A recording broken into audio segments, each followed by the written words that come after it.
अगर आपको मैन्युफैक्चरिंग में कोई यूनिट लगानी है या फिर सर्विस सेक्टर में आप कुछ बिजनेस स्टार्ट करना चाहते हैं, आपको फंड का ऑब्स्टेकल आ रहा है, फंडिंग के लिए आप इधर उधर घूम रहे हैं, तो आज की वीडियो आपके लिए है। मैं आपको एक सोल प्रोप्राइटरशिप के लिए अगर आप फर्म लगाते हैं और सोल प्रोप्राइटरशिप में आप अपना बिजनेस स्टार्ट करते हैं, चाहे आप मैन्युफैक्चरिंग में लगाएं चाहे आप सर्विस सेक्टर में लगाएं, तो इस स्कीम के बारे में आपको जानकारी होनी चाहिए जिसमें आपको फंड मिल सकता है। ठीक है, सब्सिडी भी आपको सरकार देगी और इसमें आपको मोरेटोरियम पीरियड भी मिलेगा। जानते हैं पीएमईजीपी के बारे में, prime minister employment generation programme, प्रधानमंत्री रोजगार सृजन योजना यानी पीएमईजीपी। इसमें कितना फंड मिलता है सर्विस सेक्टर के लिए, कितना फंड मिलता है मैन्युफैक्चरिंग के लिए, एंड कितना आपको रेट ऑफ इंटरेस्ट इसमें लगेगा, क्या टाइम लगता है, क्या कोलेटरल आपको देना पड़ेगा अगर कोलेटरल की इसमें बात आती है, एंड कितने समय तक आप इसे रीपे कर सकते हैं।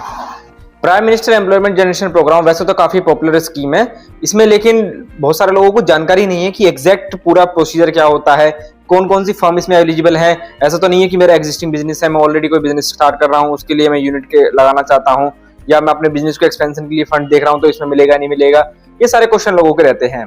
तो सबसे पहले बात कर लेते हैं इसमें फंड साइज के बारे में और कौन कौन से सेक्टर इसमें एलिजिबल है उसके बारे में बात कर लेते हैं। अगर आप पीएमईजीपी के अंदर एप्लीकेशन करना चाहते हैं, पीएमईजीपी के अंदर फंड लेना चाहते हैं, आपका बिजनेस दो कैटेगरी में एलिजिबल होना चाहिए। पहला, आप सर्विस सेक्टर का कोई बिजनेस कर रहे हो, सर्विस सेक्टर यानी कि आप कोई सैलून बिजनेस चला रहे हैं या कुछ भी XYZ सर्विस दे रहे हैं किसी भी क्लाइंट को, आप उस सेक्टर में अगर बिजनेस कर रहे हैं तो आप इसके लिए जा सकते हैं। और दूसरा, आपका बिजनेस एलिजिबल होता है अगर आप कुछ प्रोडक्ट बना रहे हैं, कुछ भी आप मैन्युफैक्चर कर रहे हैं तो आप इसके लिए जा सकते हैं। चाहे आप कैंडल बनाइए, चाहे आप कप बनाइए, चाहे आप XYZ कुछ भी प्रोडक्ट बनाइए, आप अगर मैन्युफैक्चरिंग कर रहे हैं तो आप इसमें फंड ले सकते हैं। फंड साइज की बात की जाए तो मैन्युफैक्चरिंग इंडस्ट्री को मिलता है 50 लाख का फंड, यानी 50 लाख का लोन मिलता है आपको इसमें। और अगर जो सर्विस सेक्टर का बिजनेस करते हैं उनको जो फंड मिलता है वो 20 लाख का मिलता है। तीसरी इंडस्ट्री होती है जिसके बारे में बहुत सारे लोग कंफ्यूज रहते हैं, वो है ट्रेडिंग इंडस्ट्री। ट्रेडिंग इंडस्ट्री यानी कि आपने किसी से माल खरीदा, अपना मार्जिन जोड़ा, आगे किसी को बेच दिया, इसे बोलते हैं ट्रेडिंग।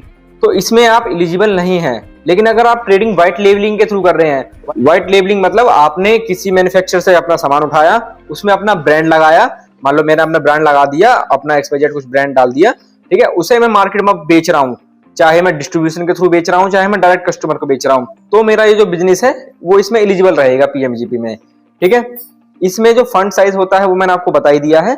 अब बात कर लेते हैं, ये कंप्लीट लोन होता है, प्रोजेक्ट बेस्ड फंडिंग होती है, बट इसमें कुछ कोलेटरल भी मांगा जाता है। जैसे अगर बात करूं मैं सर्विस सेक्टर इंडस्ट्री की, अगर आप सर्विस सेक्टर में कोई बिजनेस ले रहे हैं, 20 लाख की आपको फंड की रिक्वायरमेंट है, वैसे तो सरकार कहती है ये कंप्लीट प्रोजेक्ट बेस्ड फंडिंग है, बट बैंक आपसे कोलेटरल की आस्क जरूर करेगा। बैंक आपको 10 लाख तक बिना कोलेटरल के कर देगा। 10 लाख से जैसे ही आप ऊपर जाएंगे तो बैंक आपसे कुछ परसेंटेज ऑफ कोलेटरल मांग भी सकता है। इस चीज का ध्यान रखिएगा। अगर आपका बिजनेस वायबल नहीं लगता है, यानी आपका बिजनेस ऐसा नहीं लगता है कि ज्यादा वेल्थ क्रिएट करेगा या ज्यादा वेल्थ क्रिएशन में आपको हेल्प करेगा, इस तरीके का बिजनेस नहीं है तो कोलेटरल भी आपको देना पड़ेगा, इसलिए रेडी रहिएगा। दूसरा क्राइटेरिया है कि अगर आप मैन्युफैक्चरिंग में 50 लाख के लिए जा रहे हैं तो आपको कितने के बाद कोलेटरल देना पड़ेगा। 30 लाख तक कोलेटरल फ्री रहता है, 30 लाख के बाद आपको कोलेटरल मांग सकता है बैंक। ये लोन होता है बट इसमें सब्सिडी होती है, इसमें रेट ऑफ इंटरेस्ट होना जरूरी है। इसमें रेट ऑफ इंटरेस्ट जो रहता है आपका मिनिमम 7% से स्टार्ट होता है, मैक्सिमम आपका 11% तक जाता है, डिपेंडिंग अपॉन कुछ लोकेशन एंड कुछ बैंक वो आपका 12% तक भी चार्ज कर लेते हैं। और इसमें मोरेटोरियम पीरियड भी मिलता है। मोरेटोरियम पीरियड उस टाइम पे बोलते हैं कि जिस समय पे आपकी कोई भी EMI नहीं जाती, यानी आपको कूलिंग पीरियड दिया जाता है अपने बिजनेस को स्टार्ट करने के लिए। तो पीएमईजीपी ये अलाउ करता है कि आपको मिनिमम 6 महीने का मोरेटोरियम पीरियड दे दिया जाए, बट डिपेंडिंग अपॉन बैंक, जैसा मैं कह रहा हूँ सारी चीजें बैंक पे डिपेंड करती हैं। बैंक आपको मिनिमम 3 महीने का मोरेटोरियम पीरियड ही देता है, कुछ डिस्ट्रिक्ट में कुछ एरिया में ऐसा है। रीपेमेंट टेन्योर की बात की जाए तो रीपेमेंट टेन्योर आपको 5 साल से 7 साल का टाइम मिलता है, यानी कि मिनिमम 5 साल, मैक्सिमम आपको 7 साल का टाइम मिल जाता है। और इसमें अगर बात की जाए आपको सब्सिडी की, कितनी सब्सिडी इसमें मिलती है, सब्सिडी का क्राइटेरिया जो है इसमें कास्ट के ऊपर डिपेंड करता है, यानी कि कास्ट कैटेगरी आपकी कौन सी है, एरिया के ऊपर डिपेंड करता है एंड आपके जेंडर पर डिपेंड करता है। तो इसमें 25% से लेके 35% तक सब्सिडी होती है। 25% सब्सिडी सभी के लिए होती है। ओके, उसमें कौन कौन से आते हैं, अगर आप जनरल कैटेगरी से हैं, शहरी क्षेत्र में अपना बिजनेस लगा रहे हैं तो आपको 25% सब्सिडी इसमें मिलेगी। लेकिन अगर आप जनरल कैटेगरी से हैं, ठीक है, आप अपना बिजनेस लगा रहे हैं रूरल एरिया में, ग्रामीण क्षेत्र में लगा रहे हैं तो आपको 30% इसमें सब्सिडी मिलेगी। लेकिन अगर आप SC/ST से आते हैं, ठीक है, SC/ST से होने के बावजूद आप शहर में लगाते हैं बिजनेस तो आपको 30% सब्सिडी मिलेगी। लेकिन SC/ST हैं आप, SC/ST होने के बाद आप ग्रामीण क्षेत्र में बिजनेस लगाते हैं तो आपको जो सब्सिडी मिलेगी वो 35% तक मिलेगी इसमें। और अगर आप महिला हैं, फीमेल के नाम पे बिजनेस स्टार्ट करते हैं, फीमेल सोल प्रोप्राइटरशिप है, तो उसको जो सब्सिडी मिलेगी वो मिलती है शहरी क्षेत्र में 30% एंड रूरल क्षेत्र में 35%, यानी SC ST की तरह मिलती है सब्सिडी। माइनॉरिटी के लिए भी सेम क्राइटेरिया रहता है। अब इसके प्रोसीजर के बारे में बात कर लेते हैं कि ये फंड मिलता कैसे है, एक्चुअल प्रोसीजर क्या है, क्या क्या स्टेप्स आपको फॉलो करने होते हैं। ये प्रोजेक्ट बेस्ड फंडिंग होती है। इसमें डॉक्यूमेंटेशन के बारे में पहले बात कर लेते हैं। डॉक्यूमेंट आप इसमें बेसिक रहते हैं, जैसे आपका आधार कार्ड, आपका एजुकेशन सर्टिफिकेट, क्योंकि इस स्कीम में आप मिनिमम 8 पास होने चाहिए। अगर आप 8 पास है मिनिमम तभी आप कर सकते हैं। सर्टिफिकेट इसमें आपका रिक्वायर्ड रहता है, ऐसा नहीं है कि बस आप 8वीं पास हैं लेकिन आपके पास सर्टिफिकेट कुछ नहीं है। सर्टिफिकेट लगेगा आपका, उसके बाद आपका पैन कार्ड लगता है एंड आपकी बैंक स्टेटमेंट लगती है। और साथ ही आपको इसमें एक प्रोजेक्ट रिपोर्ट सबमिट करनी होती है, DPR, जिसे डिटेल प्रोजेक्ट रिपोर्ट बोलते हैं। 5 चीजें इंक्लूड करनी होती हैं, हर बार बताता हूं मैं अपनी स्कीम वाली वीडियोस में। सरकार आपको अगर फंड दे रही है तो आपके प्रोजेक्ट रिपोर्ट के ऊपर दे रही है। आपका जो अप्रूवल देगी MSME या कोई भी स्कीम में आप जा रहे हैं, जो उनका बनाया हुआ डिपार्टमेंट, वो जो आपको अप्रूवल देगा वो आपके प्रोजेक्ट रिपोर्ट के ऊपर देगा। तो प्रोजेक्ट रिपोर्ट के ऊपर काम करना सबसे इंपॉर्टेंट होता है। प्रोजेक्ट रिपोर्ट में ही आपको business model, revenue model, financial data, आपका कॉस्ट यूटिलाइजेशन, प्रोजेक्शन, ये सारी चीजें दिखानी होती हैं। ये प्रोजेक्ट रिपोर्ट आपकी तैयार होती है। तो सिंपल सा एप्लीकेशन है, मैं आपको बता दे रहा हूँ। आपको सीधा अपना जाना है, आधार कार्ड डालना है, पैन कार्ड डालना है, रजिस्ट्रेशन करना है, उसके बाद आपको अपना स्कोर कार्ड सेलेक्ट करना है। मिनिमम आपका स्कोर कार्ड 65 रहता है, तो आप इसमें आगे कर सकते हैं।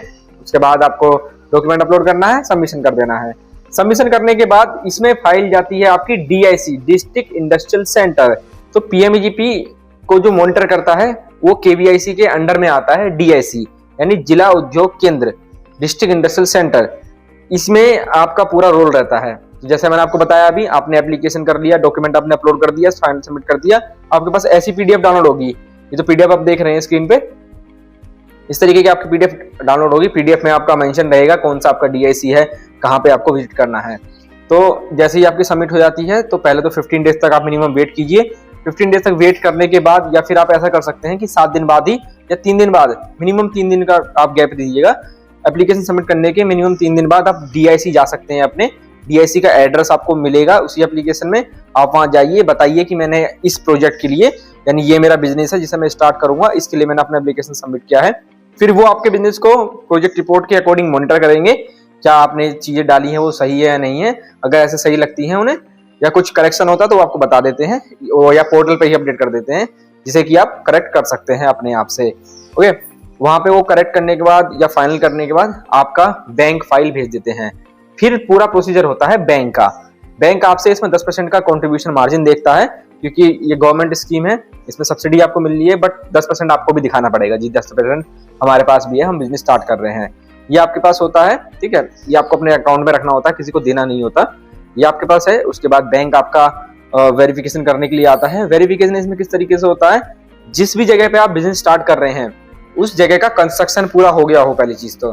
क्योंकि मैन्युफैक्चरिंग में कुछ इंडस्ट्रीज आती हैं, वो केवल खाली लैंड दिखा देती हैं, हमें जमीन दिखा देती है, जी हमारे पास जमीन है, हम इसमें बिजनेस स्टार्ट करेंगे। तो PMEGP ये अलाउ नहीं करता कि आप जमीन खरीदो, जमीन का कंस्ट्रक्शन उस लोन से करवाओ। ये जो आपको फंड मिल रहा है ना, ये कैपेक्स के लिए मिलता है और वर्किंग कैपिटल के लिए मिलता है। कैपेक्स होता है जिसमें मशीनरी हो गई या किसी भी प्लांट में थोड़ा बहुत आपको माइनर चेंजेस करवाने हैं, माइनर डेकोरेशन, माइनर कुछ भी मतलब काम कराना है उसके लिए। और working capital, day to day operations के लिए फंड दिया जाता है। कोई भी लैंड आप परचेज नहीं कर सकते। आप कोई भी अगर कुछ जमीन है उस पर कुछ बिल्डिंग खड़ी नहीं कर सकते इस पैसे से। बाकी रेंट पे ले सकते हैं, रेंट इसमें एलिजिबल होता है कि रेंट पे आप है चल सकता है। बट बिजनेस के लिए जगह आपके पास ऑलरेडी मेंटेन होनी चाहिए पहले से, तब आपको ये फंड मिलता है। तो मैं तो ये सजेस्ट करना चाहूंगा, अगर आप स्टार्टिंग में रिस्क ले रहे हैं बिजनेस का, तो पहले ही इतना सब बनाने के चक्कर में मत लगाओ, किसी रेंट पे लो, उसमें बिजनेस स्टार्ट करो, फंड मिल जाए उसे यूज करो, एंड देन उसके बाद बना लेना। तो अगर आपको PMEGP स्कीम से रिलेटेड कुछ भी क्वेश्चन है, कुछ भी डाउट है, पूछना चाहते हो तो कमेंट कर देना, कमेंट सेक्शन आपके लिए खुला हुआ है। बाकी हमसे कनेक्ट करना चाहते हो, डिस्क्रिप्शन में मैंने गूगल फॉर्म की लिंक दी है, साथ में नंबर भी दिया है, तो आप कॉन्टेक्ट भी कर सकते हो। और बाकी अगर आप एक्सपर्ट्स की हेल्प लेना चाहते हैं, यानी कि आप हमसे हमारे थ्रू करवाना चाहते हैं, हमसे एप्लीकेशन करवाना चाहते हैं, प्रोजेक्ट रिपोर्ट तैयार करवाना चाहते हैं, ठीक है, आपको गाइडेंस और चाहिए, तो आप हमारी टीम को कनेक्ट कर सकते हैं। हम आपको कंप्लीट गाइड कर देंगे कैसे पूरा काम होता है, किस तरीके से आप किस जगह पर जाएंगे, कौन सा आपका DIC है, किस क्या क्या सवाल पूछते हैं, सारी चीजें आप जानना चाहते हो ना, नंबर दिया हुआ है डिस्क्रिप्शन में, आप कांटेक्ट कर सकते हैं हमसे। बाकी मैं मिलता हूं आपसे अगली वीडियो में, जिसमें आपको अनदर स्कीम के बारे में बताऊंगा, जिसमें आप फंडिंग ले सकते हैं मेरे चैनल को सब्सक्राइब आप अभी कर लो। बिजनेस पचौरी पे ये जो वीडियोस हैं ये कुछ समय तक हैं, ठीक है, क्योंकि उसके बाद मैं बिजनेस आइडियाज के बारे में बात करूंगा। बाकी इसकी एक प्लेलिस्ट मैं बना दूंगा, प्लेलिस्ट आप फ्यूचर में कभी भी देख सकते हैं, आज देखो चाहे 1 साल बाद देखो, लेकिन चैनल को सब्सक्राइब अभी कर लो, इसको छोड़कर मत जाओ। मैं मिलता हूं आपसे अगली वीडियो में। Thank you for watching and keep watching my channel.